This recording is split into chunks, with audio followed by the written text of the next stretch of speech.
Depuis le départ de Luc Kouloula, je sais que ça a été une très grande blessure de nous tous dans la lucha. Mais je pense que Luc a formé les gens, Luc a formé les militants, Luc nous a laissé le goût de la lutte, Luc nous a formés et depuis son départ, on continue à honorer sa mémoire en faisant les manifestations. La lucha continue à faire des manifestations, nous faisons des manifestations. Aujourd'hui, la lucha est dans plus de 25 ou 20 villes de la RDC et cela, ça montre le courage et l'engagement que les jeunes ou la population congolaise s'est approprié cette lutte parce que depuis que Luc est parti, les gens se sont engagés dans la lutte. Les gens ont compris que sans la lutte, on n'aura rien du tout. Et aujourd'hui, on continue avec la lutte. On n'a pas peur de la mort. On n'a pas peur d'être frappé ou de la répression, des kidnappings, mais on continue avec la lutte parce que nous savons bien, sans la lutte, on n'obtiendra rien du tout.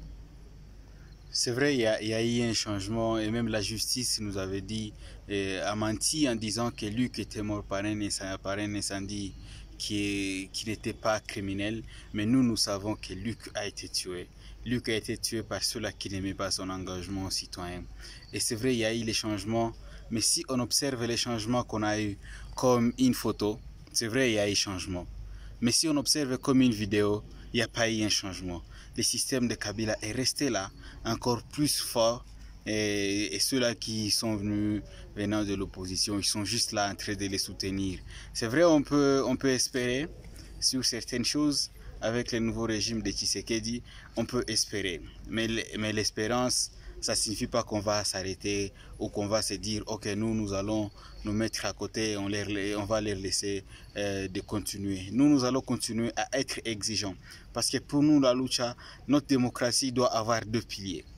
Les peuples exigeants, très exigeants même, envers nous-mêmes et envers ceux-là qui ont le pouvoir, et les autorités redevables. Parce que si nous avons des autorités redevables, on n'aura pas les imposteurs qui vont se réveiller et venir toujours se dire « moi je vais commencer à diriger le Congo ». Si on est trop exigeant, les dirigeants qui vont prendre le pouvoir auront peur de nous, le peuple congolais. Ils ne seront pas là pour défendre leurs intérêts privés et égoïstes. C'est la même chose avec ceux qui sont là. Il y a beaucoup d'autres personnes qui sont venues de l'opposition et d'autres qui sont de la majorité. Ces mêmes personnes qui nous réprimaient, ce sont ces mêmes personnes qui sont là. Ce sont ces mêmes personnes qui sont devenues encore plus fortes. Mais nous, on va toujours continuer notre lutte. La lutte continue. On sait bien que les gens pensent qu'après Kabila, il n'y aura pas d'élite. Les gens ont pensé à ça.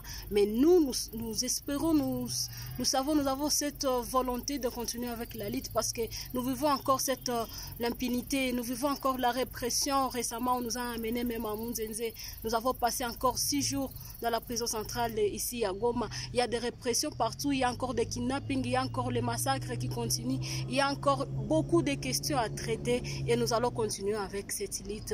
Que vive la lutte, que vive la lucha. Parce que nous, on n'a pas peur. La seule peur qu'on a, c'est la peur de montrer qu'on a peur. Parce que ceux-là qui pensent qu'on a peur, ce sont eux qui ont peur de nous.